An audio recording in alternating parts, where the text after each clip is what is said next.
आज नवरात्रि की चतुर्थी है और नवरात्रि में आप जानते हैं कि रात्रि को पूजा होनी चाहिए। अंधकार को दूर करने के लिए अत्यावश्यक है कि प्रकाश को हम रात्रि में ही ले आए। आज के दिन का एक और संयोग है कि आप लोग हमारा जन्मदिन मना रहे हैं।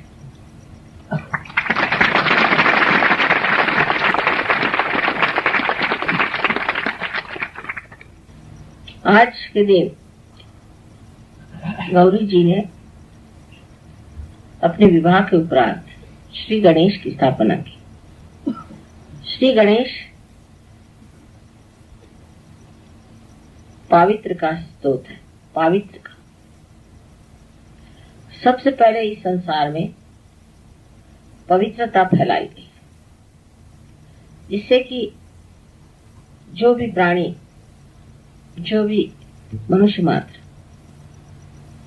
इस संसार में आए वो पवित्र से सुरक्षित रहे और अपवित्र चीजों से दूर रहे। इसलिए सारी सृष्टि को गौरी जी ने पवित्रता से नहला दिया और उसके बाद ही सारी सृष्टि की रचना हुई।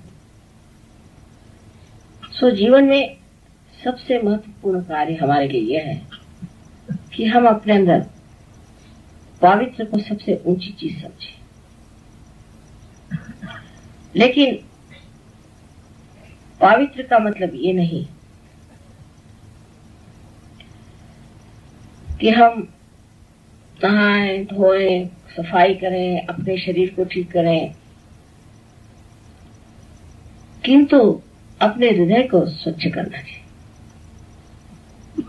हृदय का सबसे बड़ा विकार है क्रोध। क्रोध सबसे बड़ा विकार है और जब मनुष्य में क्रोध आ जाता है तो जो पवित्र है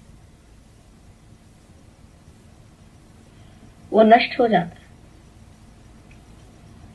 क्योंकि पवित्र का दूसरा ही नाम निर्वाज्य प्रेम है। वो प्रेम जो सतत बहता है और कुछ भी नहीं चाहता, उसकी तृप्ति इसी में है कि वो बह रहा है, और जब नहीं बह पाता तो वो कूदता है, परेशान होता है। सो पवित्र का मतलब यह है कि आप अपने हृदय में प्रेम को भरें, क्रोध को नहीं। क्रोध हमारा तो शत्रु है ही, लेकिन वो सारे संसार का शत्रु। दुनिया में जितने जितने युद्ध हुए हैं, जो जो हानियां हुई हैं, ये सामूहिक क्रोध के कारण। क्रोध के लिए बहाने बहुत होते हैं। मैं इसलिए नाराज हो गया क्योंकि ऐसा था, मैं उसलिए नाराज हो गया क्योंकि ऐसा था। हर क्रोध का कोई न कोई बहाना मनुष्य ढूंढ सकता है, लेकिन युद्ध जैसी भयंकर चीजें भी इसी क्रोध से ही आती है। उसके मूल में ये क्रोध ही होता है। अगर हृदय में प्रेम हो तो क्रोध नहीं आ सकता, और अगर क्रोध का दिखावा भी होगा तो वो भी प्रेम की ही। किसी दुष्ट राक्षस को जब संहार किया जाता है, वो भी उस पे प्रेम करने से ही होता है, क्योंकि वो इसी योग्य है कि उसका संहार हो जाए, जिससे वो और पाप कर्म न करे। लेकिन ये कार्य मनुष्य के लिए नहीं, ये तो देवी का कार्य है जो उन्होंने इन नवरात्रियों में किया है। सो हृदय को विशाल करके हृदय में ये सोचें कि हम किससे ऐसा प्रेम करते हैं जो निर्वाज निर्मम है, जिसके प्रति हमें ये नहीं कि ये मेरा बेटा है, ये मेरी बहन है, मेरा घर, मेरी चीज।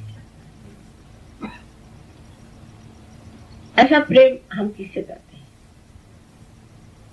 किसके प्रति हमें ऐसा प्रेम? मनुष्य की जो स्थिति है उससे आप बहुत ऊंचे स्थिति में आ गए, क्योंकि आप सहज योगी हैं। आपका योग परमेश्वर की इस प्रेम की सूक्ष्म शक्ति से हो गया। वो शक्ति आपके अंदर अविरल बह रही है, आपको प्लावित कर रही है, आपको संभाल रही है, आपको उठा रही है, बार बार आपको प्रेरित करती है, आपका संरक्षण करती है और आपको आह्लाद और मधुमय प्रेम से भर देती है। ऐसे सुंदर शक्ति से आपका योग हो गया। किंतु अभी भी हमारे हृदय में उसके लिए कितना स्थान है ये देखना होगा। हमारे हृदय में माँ के प्रति तो प्रेम है, ये तो बात सही है। माँ से तो सबको प्यार है और उस प्यार के कारण आप लोग आनंदित हैं, बहुत आनंद में। किंतु और भी दो प्रकार का प्रेम होना चाहिए, तभी माँ का पूरा प्यार हो सकता है। एक तो प्यार की अपने से हो कि हम सहयोगी हैं, हमने सहज में शक्ति प्राप्त की, लेकिन अब हमें किस तरह से बढ़ना चाहिए। बहुत से लोग सहयोग के प्रसार के लिए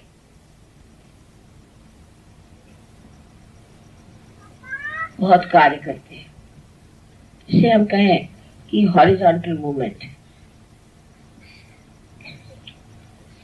पृथ्वी से समांतर चारों तरफ फैलता। वो लोग अपनी ओर नजर नहीं करते, तो जो वर्टिकल मूवमेंट है, उत्थान की गति को नहीं प्राप्त होते। बाह्य में वो बहुत कुछ कर सकते हैं, बाह्य में दौड़ेंगे, बाह्य में काम करेंगे, कार्यान्वित होंगे, सबसे मिलेंगे जुलेंगे, लेकिन अंदर की शक्ति को नहीं बढ़ाते। बहुत से लोग हैं अंदर की शक्ति की तरफ ज्यादा ध्यान देते हैं और बाह्य की शक्ति की तरफ नहीं, तो उनमें संतुलन नहीं आ पाता। और जब लोग सिर्फ बाह्य की तरफ बढ़ाने लग जाते हैं तो उनकी अंदर की शक्ति क्षीण होने लग जाती है और क्षीण होते होते ऐसे कगार पे पहुंच जाते हैं कि फौरन अहंकार में ही डूबने लगते हैं। वो सोचते हैं कि हमने देखिए कितना सहयोग का कार्य किया, हम सहयोग के लिए कितनी मेहनत करते हैं। और फिर ऐसे लोगों का एक नया जीवन शुरू हो जाता है जो कि सहयोग के लिए बिल्कुल उपयुक्त नहीं। वो अपने को सोचने लगते हैं कि हम बड़े भारी एक अगुवा है और हमारा बहुत महत्व होना चाहिए, जैसे कि जिसे सेल्फ इम्पोर्टेंस कहा जाता है। सो हर जगह देखते हैं कि हमारा महत्व होना चाहिए। हर चीज में वो कोशिश करेंगे कि अपना महत्व दिखाएं, अपनी विशेषता दिखाएं, अपने को सामने करें, लेकिन अंदर से खोखलापन आते रहता। उसके बाद हठात देखते हैं कि उनको कोई बीमारी हो गई, पगला गए, कुछ बड़ी भारी आफत आ गई। तो फिर कहते हैं कि माँ हमने आपको तो पूरी तरह से समर्पित किया हुआ था, फिर ये कैसे हो गया?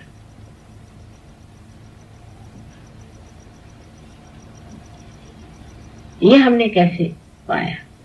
ये गड़बड़ कैसे हो गई? इसकी जिम्मेदारी आप ही के ऊपर है कि आप बहकते चले गए। फिर ऐसे आदमी एक तरफा हो जाते, वो दूसरों से संबंध नहीं कर पाते। उनका संबंध इतना ही होता कि हम किस तरह से रोब झाड़े लोगों पर और किस तरह से दिखाएं कि हम कितने ऊंचे इंसान हैं, और वो दिखाने में ही उनको महत्व लगता है। सबसे आगे उनको आना चाहिए, सब में उनका महत्व होना चाहिए। अगर किसी ने उनका थोड़ा सा महत्व नहीं किया तो गलती हो गई। यहां तक हो जाएगा कि उसमें ये भूल ही जाएंगे वो कि माँ का भी कुछ करने का है, माँ के लिए भी कुछ दान देना है। इसी प्रकार मैं देखती हूँ कि राहुरी जैसी जगह, बंबई में हर जगह इस तरह के कुछ लोग एकदम से उभर के ऊपर आ गए और वो अपने को बहुत महत्वपूर्ण समझने लगे। फिर वहां न तो आरती होती थी, वो नसीब हमारा फोटो तो वहां रहता था, लेकिन फोटो पूछने की भी किसी को इच्छा नहीं थी। नसीब अपने फोटो नहीं लगा, अपना ही मत, अपनी ही डिंग मार, और वो डिंग मार मार करके और अपने ही को बहुत बड़ा समझ के दूसरों से अलग, किसी से कुछ पूछना नहीं, कुछ नहीं है, हम करें। फिर झगड़े शुरू हो गए। झगड़े शुरू होने पर ग्रुप्स बन गए, क्योंकि जिस सूत्र में आप बंधे हुए हैं वो आपके माँ का सूत्र है, और उसी सूत्र में अगर आप बंधे रहे और पूरे समय ये जानते रहे कि हम एक ही माँ के बच्चे हैं, ना हमें कोई ऊंचा ना नीचा, नहीं हम कोई कार्य को करते हैं और ये चैतन्य ही सारा कार्य करता है, हम कुछ करते ही नहीं है। ये भावना ही जब छूट गई, और ये कि हम इतने बड़े हैं, हमने ये किया, दूसरा का हमने ये किया, हम ये करेंगे, हम वो करेंगे, तब फिर चैतन्य कहता है अच्छा तुझे जो करना है कर, जहां जाना है जा, जाना है तूने नर्क में, नर्क में जा, तुझे अपने को मिटा लेना है अपने को मिटा ले, अपना सर्वनाश करना है वो भी कर ले, जो तुझे करना है तू कर। वो आपको रोकेगा नहीं, क्योंकि आपकी स्वतंत्रता वो मानता है। आप स्वर्ग में जाना चाहे तो उसकी भी व्यवस्था है, और नरक में जाना चाहे तो उसकी भी व्यवस्था है। पर सहयोग में एक और बड़ा दोष है, एक बहुत बड़ा दोष है कि हम एक सामूहिक विराट शक्ति है, हम अकेले अकेले नहीं है, सब एक ही शरीर के अंग प्रत्यंग है। उसमें अगर एक इंसान ऐसा हो जाए या दो चार ऐसे हो जाए जो अपना अपना ग्रुप बना ले, तो जैसे कैंसर की मैलिग्नेंसी होती है कि एक सेल ही बढ़ने लग जाता है, ऐसे ही एक आदमी बढ़ करके और सारे सहयोग को ग्रस्त सकता है और हमारी सारी मेहनत व्यर्थ जाती।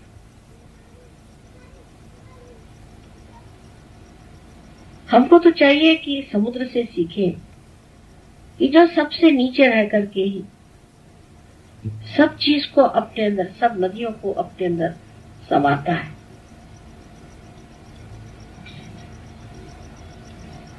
और बगैर समुद्र के तो ये सृष्टि चल नहीं सकती। और अपने को तपा करके, बाफ बना करके सारी दुनिया में बरसात की सौगात भेजता है। उसकी जो नम्रता है वही उसके गहराई का लक्षण, और उस नम्रता में कोई ऊपरी नम्रता नहीं कि नमस्ते भाई साहब नमस्ते, कुछ नहीं। सबसे नीचे में सबको ग्रहण, सबको अपने अंदर लेकर उसको शुद्ध करके और फिर बाफ बना करके बरसात करना, और फिर वही बरसात नदियों में पड़कर दौड़ती हुई उसी समुद्र की ओर दौड़ेगी। और इस समुद्र की पहचान, आप अगर कभी किसी समुद्र के किनारे पे गए तो देखिए कि वहां जितने भी नारियल के पेड़ हैं वो सब समुद्र के ही ओर झुके हुए। इतनी जोर की हवा चलती है, कुछ भी हो जाए, लेकिन वो कभी भी समुद्र से दूसरी ओर मुड़ते नहीं, क्योंकि वो जानते ही ये समुद्र है। इस समुद्र के समान ही अपना हृदय विशाल तब होगा जब हमारे अंदर अत्यंत नम्रता और प्रेम आ जाए। लेकिन अपना ही महत्व करना, अपने ही को विशेष समझना, ये जो चीज है, इसमें सबसे बड़ी खराबी यह है कि परम चैतन्य आपको काट देगा। जाओ, तुमको तुम्हारा महत्व, तुम जाओ, हट जाओ। और फिर जैसे कि कोई नाखून काट के फेंक देता है, इस तरह से आप एक तरफ फेंक जाएंगे, जो मेरे लिए तो बड़ी दुखदायी बात होती है।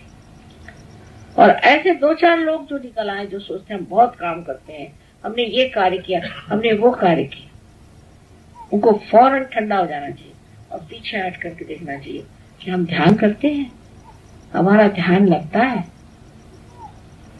हम कितने गहरे हैं, और फिर हम किसको प्यार करते हैं, किस किस को प्यार करते हैं, कितनों को प्यार करते हैं और कितनों से दुश्मनी लेते हैं।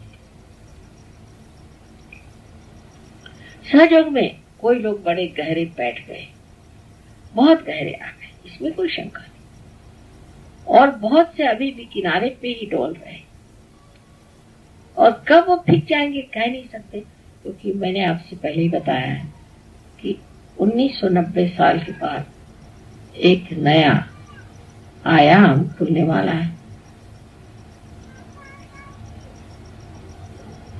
और एक छलांग आपको मारनी होगी,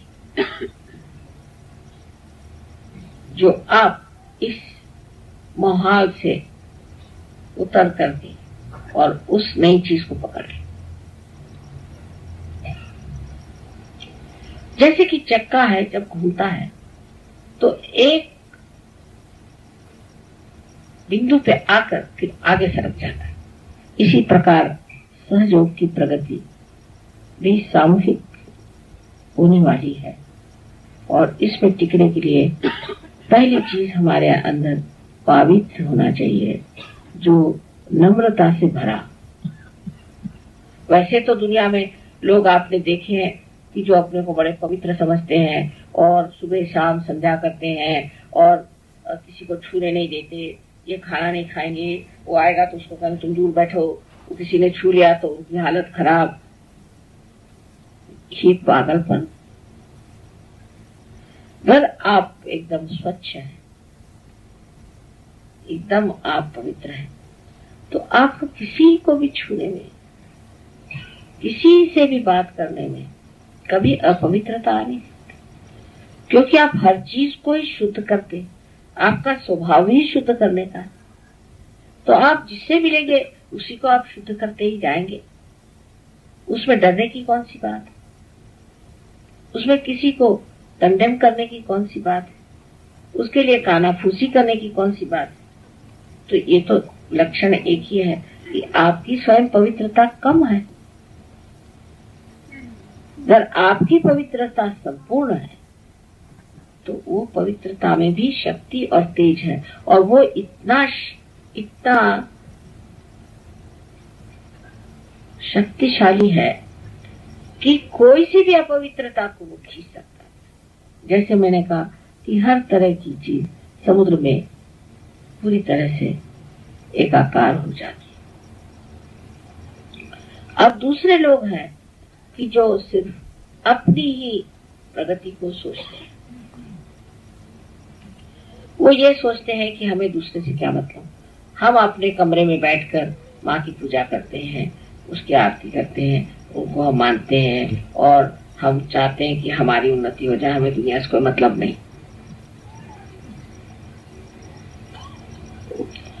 और दूसरों से कटे रहते।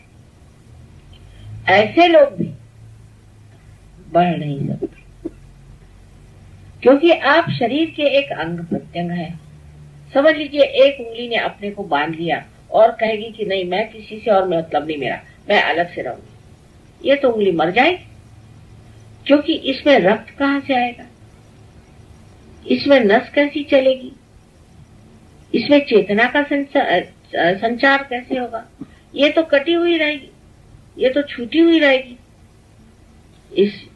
आप एक बार उंगली को बांध के देखिए और 5 दिन बांधे रखिए, उसके बाद आप देखिए कि उंगली काम ही नहीं करेगी, आप किसी काम की नहीं रह जाएगी। फिर आप कहेंगे माँ मैं तो इतनी पूजा करता हूँ, मैं तो इतने मंत्र बोलता हूँ, मैं तो इतना कार्य करता हूँ, फिर मेरा हाल ऐसा क्यों? क्योंकि आप विगलित हैं, आप हट गए, उस सामूहिक शक्ति से आप हट गए। सहयोग सामूहिक शक्ति है। इस सामूहिकता से आप जहां हट गए वहीं पर आप अलग हो गए उस सामूहिक शक्ति। दोनों ही चीज की तरफ ध्यान देना है कि हम अपनी शक्ति को भी संभालें और सामूहिकता में रचते जाएं, तभी आपके अंदर पूरा संतुलन आ जाए। लेकिन बाह्य में आप बहुत कार्य करते हैं। मैंने ऐसे लोग देखे हैं जिन्होंने सहयोग के लिए बहुत कार्य किया और काफी अच्छे भाषण देते थे, बोलते थे। उनके भाषणों को उन्होंने फिर टेप बना ली, फिर लोगों से कहने लगे कि अच्छा आप हमारी टेप सुनो, तो लोग हमारी टेप छोड़ के उन्हीं की टेप सुनते थे।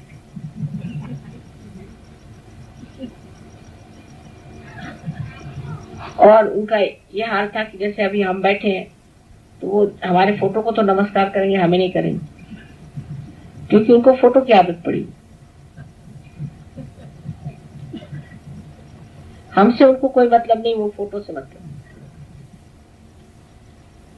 ऐसे ऐसे विक्षिप्त लोग हमने देखे। फिर उन्होंने अपने फोटो छपाए और फोटो सबको दिखा रहे हैं कि हम ऐसे, हम वैसे, हम वैसे। इस तरह से अनेक तरीके से वो अपना ही महत्व बढ़ाते हैं।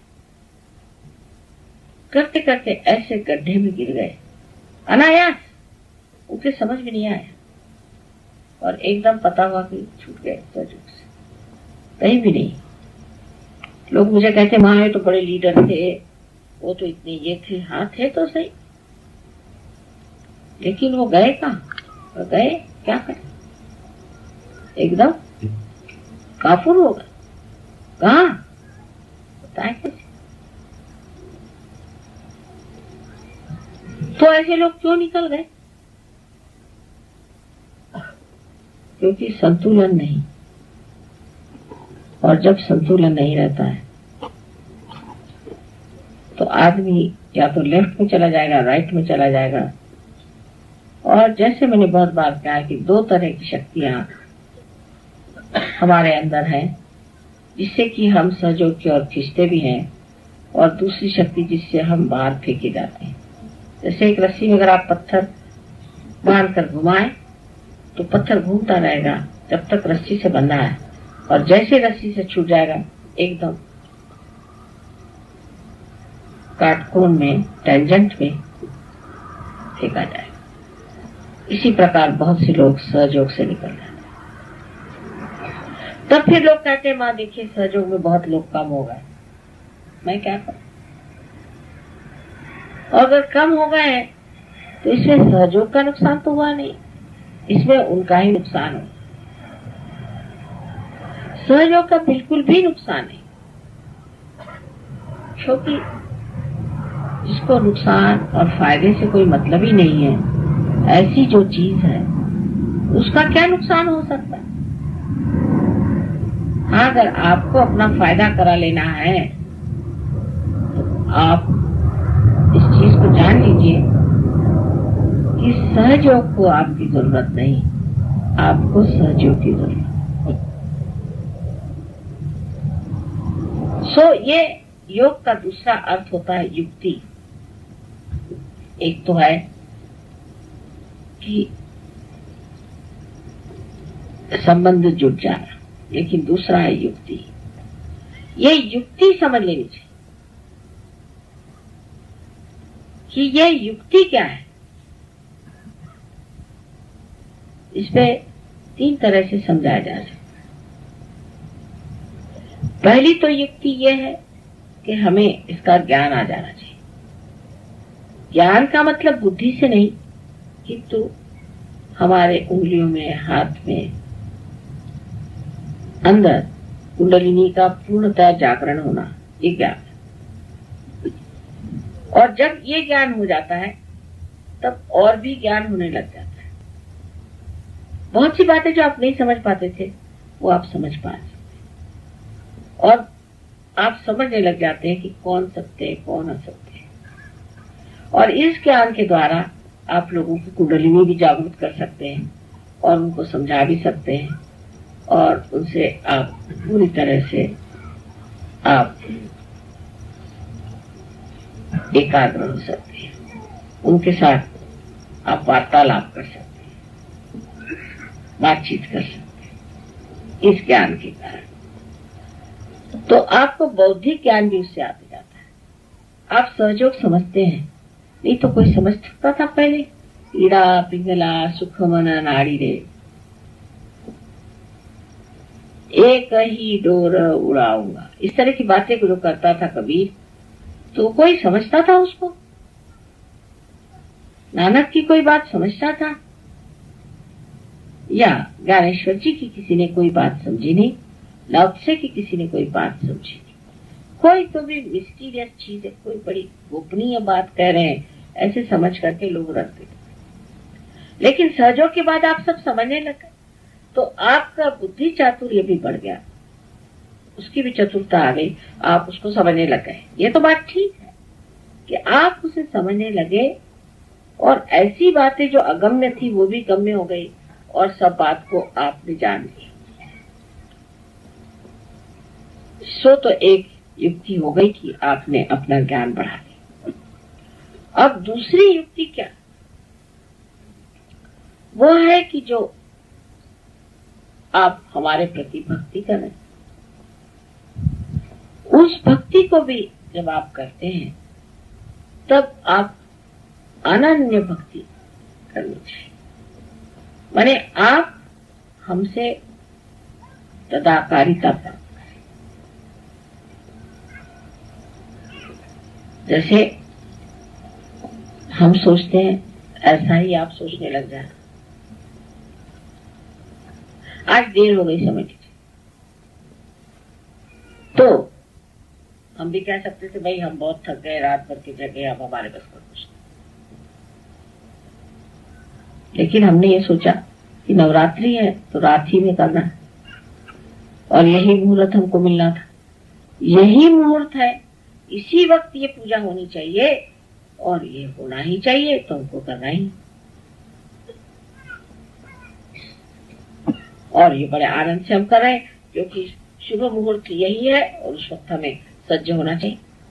उसके बारे में सोचते भी नहीं कि हम थक गए, कि हमने आराम नहीं किया, कुछ भी नहीं, यही मुहूर्त है। जैसे एक लड़वैया अगर रणांगण में गया है और उसने देखा कि अपने सामने दुश्मन खड़ा, यही टाइम उसको मारने का, उसी वक्त उसे मारना चाहिए।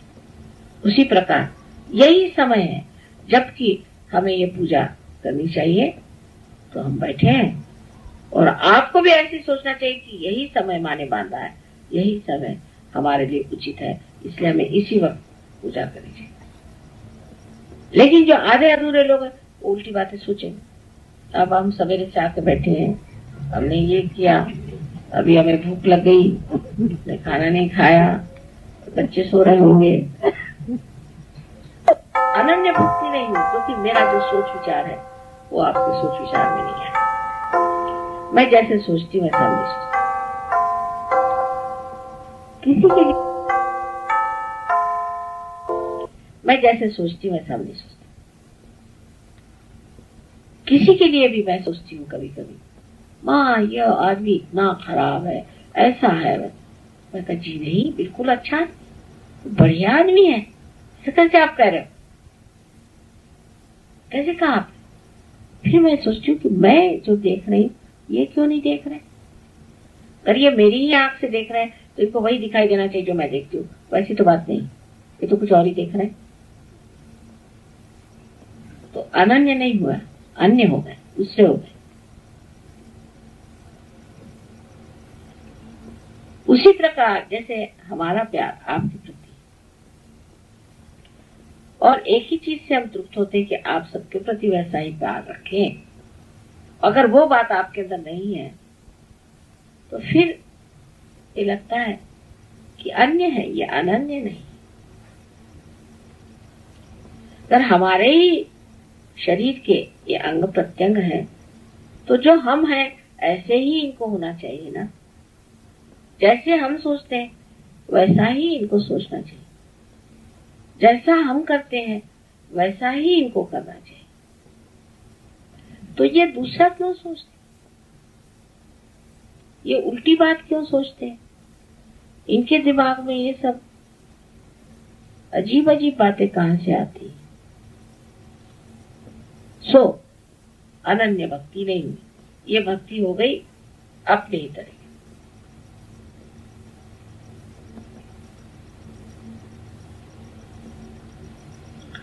तो अपना सोच विचार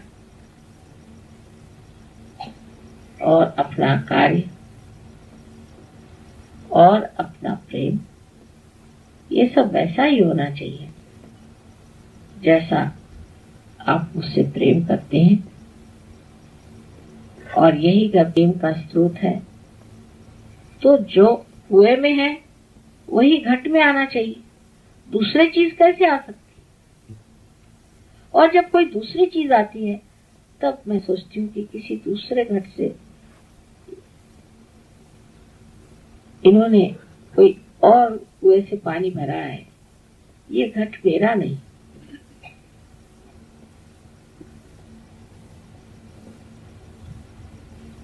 अब तीसरी बात जो युक्ति है कि जब दूसरी बात मैंने आपसे बताई कि आप अपने अंदर एक अनन्य शक्ति रखें। वहां हम आपको शरणागत हैं लोग, हम तो शरणागत। और जब शरणागत हैं तो अगर हम कोई बात कह भी दें या हम आपको कुछ चीज समझा दें या कोई आपके सामने प्रस्ताव रखें, कुछ रखें, तो उसको मना करने का सवाल ही कैसे उठेगा? अगर आप और हम एक हो गए तो उसका सवाल ही कैसे उठना चाहिए? माँ ने कह दिया ठीक है, क्योंकि हम तो माँ ही हो गए हैं तो हम नहीं कैसे करें? जैसे कि मेरी आंख आपको दिख रही है तो मेरी आंख जान रही कि आप लोग बैठे हैं सामने मेरे, क्योंकि मेरी आंख मेरी अपनी है तो मैं जो जान रही हूँ उसमें और मेरी आंख के जानने में कोई भी अंतर नहीं, एक ही चीज है। जो मैं बुद्धि से जान रही हूँ वह मैं मेरी आंख से भी जान रही। तब फिर आप में तदाकारिता जिसे कहते हैं वो नहीं आए। सो ये दूसरी युक्ति है कि माँ मेरे हृदय में आ पाओ, मेरे दिमाग में आ पाओ, मेरे विचारों में आ पाओ, मेरे जीवन के हर कण में आ पाओ। आप जहां भी कहोगे हम हाजिर, हाथ जोड़ के वहां हम हाजिर। पर आपको कहना तो पड़ेगा ना, और पूर्ण हृदय से कहना होगा। किसी मतलब से अगर आप उससे संबंध जोड़े तो भी वो ठीक है, लेकिन अगर संबंध जुट गया तो सारे मतलब अपने आप ही पूरे हो जाएंगे। आपको कुछ करना ही नहीं पड़ेगा, अपने ही आप जब आपके सारे ही मतलब पूरे हो गए तो आपका चित्त उसी में लग जाए। अब तीसरी जो बात है कि हम ये काम कर रहे हैं, हमने सहजों का ये काम किया, हमने ये सजावट करी, ये ठीक ठाक किया, मैंने किया, तो सहयोगी आप नहीं। सहयोग में आपके सारे कर्म है अकर्म हो जाने चाहिए। ये इसकी मैं कुछ कर रहा हूं, मैंने ये कविता लिखी, मैंने ये किया, ये जहां तक आप बारीक सूक्ष्म में देखते जाएं, क्या मैं सच्चा ऐसा सोचता हूं? क्या मैं ऐसा सोचती हूं कि मैंने किया? ऐसे में दिमाग में बात आती है क्या, इसका मतलब मेरा योग पूरा नहीं। जब योग पूरा हो जाता है तो फिर आप ऐसा नहीं सोचते, सोच ही नहीं सकते, विचार ही नहीं, अकर्म में आप ये हो रहा है, वो हो रहा है, ये घटित हो रहा है, वो सब हो रहा है, ऐसे आप बोलने लग जाते हैं। और तब कहना चाहिए कि आप पूरी तरह से तदाकारिता। अब मेरा हाथ है, वो कुछ कार्य कर रहा है, तो थोड़ी कहता कि मैं कर रहा हूं, उसको तो पता भी नहीं वो कर रहा है, वो तो हो ही रहा है, उसकी जितनी भी गति है सो हम ही तो कर रहे हैं। लेकिन वो अगर ये सोचे कि हम कर रहे हैं, इसका मतलब मेरा हाथ कट गया है, इससे जुड़ा नहीं। अगर जुड़ा हुआ है तो उसको कभी लगेगा कि मैं घूम रहा हूं, मैं चल रहा हूं, मैं पकड़ रहा हूं, कभी नहीं लगता। और जब आप ऐसा सोचते हैं कि मैं कर रहा हूं, तभी चैतन्य कहता अच्छा तू कर। और तब सबसे ज्यादा गड़बड़ी शुरू होती है। तीसरी युक्ति है कि उस युक्ति को सीखना चाहिए कि जहां मैं कुछ कर रहा हूं, एक क्षण विचार कर, मैं कर रहा हूं, मैं क्या कर। जब तक आप प्रकार ढूंढ रहे थे तब तक आप कुछ कर रहे थे, क्योंकि आपके अंदर अहम भाव था। आप अकेले एक व्यक्ति थे, एक व्यष्टि में आप थे। अब आप समष्टि में जब आ गए, जब आप सामूहिकता में आ गए, तब आप कुछ भी नहीं कर रहे, आप अंग प्रत्यंग है, वो कार्य होगा। ये तीसरी युक्ति है, इसे समझ। मैं इसलिए ये युक्तियां बता रही हूं कि अब जो छलांग जो लगानी है, इस तरह से आप अपना विवेचन हमेशा करते हैं और अपनी ओर नजर करें। इस वक्त सबसे भलाई इसमें है कि हम अपनी ओर नजर करें और देखें क्या मैं ये सोचता हूं, मैं दूसरे के लिए सोचता हूं, मैं ये सोचता हूं क्या कि वो मुझसे काफी श्रेष्ठ है और मुझसे उससे कुछ सीखना चाहिए। उसके कोई अच्छे गुण मुझे दिखाई देते हैं कि बुरे गुण मुझे दिखाई देते हैं। दूसरों के अगर अच्छे गुण दिखाई दे और अपने बुरे गुण, तो बहुत अच्छी बात है, क्योंकि दूसरों के तो दुर्गुण आप हटा नहीं सकते, उसमें तो आपका अधिकार नहीं। जहां अधिकार है अपने ही दुर्गुण आप हटा सकते हैं। तो दूसरों ने क्या किया, दूसरे ऐसे हैं, ऐसे सोचने वाले अभी पूरी तरह से योग में उतरे। मेरे में क्या त्रुटि है ये देखने से ही आप ठीक कर सकते हैं, दूसरों के दोष देखने से ठीक नहीं सकते। ये तो ऐसा हुआ कि आप दूसरों के घर की बात सोचते हैं, उनके घर में ये खराबी, उनके घर में ये खराबी। लेकिन हमें जानना चाहिए, इस युक्ति को समझ लेना चाहिए कि इसमें जो हम डावाडोल है वो हम अपने ही वजह से। सहज योग तो बहुत ही बड़ी चीज है, बड़ी अभिनव चीज है, लेकिन जो हम में खराबी आ रही है या जो हम अभी भी इसका मजा पूरी तरह से नहीं उठा पा रहे हैं, इसकी वजह हम में कोई ना कोई दोष है। और इस सब को प्राप्त करने पर इस युक्ति को अगर आपने सीख लिया तो मिलेगा क्या, सिर्फ आनंद, निरानंद और कुछ नहीं। और फिर चाहिए क्या, आपकी शक्ल ही बदल जाएगी, आप आनंद में ही बहने लग जाए। और आज इस हमारे जन्म दिवस पर मैं चाहूंगी कि आप लोगों का भी आज जन्म दिवस मनाया जाए, कि आज से हम इस युक्ति को समझें और अपने को इस पवित्रता से भरते, जैसे श्री गणेश। और पवित्रता से ही मनुष्य में सुबुद्धि आती है, क्योंकि पवित्रता प्रेम ही का नाम है। उसी से सुबुद्धि का मतलब भी प्रेम ही है, सब चीज का मतलब प्रेम है। और अगर आप सुबुद्धि को प्राप्त नहीं कर सकते और प्रेम को आप अपना नहीं सकते, तो सहयोग में आने से आप अपना समय बर्बाद कर रहे हैं। इस वक्त ऐसा कुछ समा बन रहा है, सबको इसमें एकदम से स्नात हो जाना चाहिए और अपने को परिवर्तन में डालना ही है, परिवर्तित हमको होना ही है।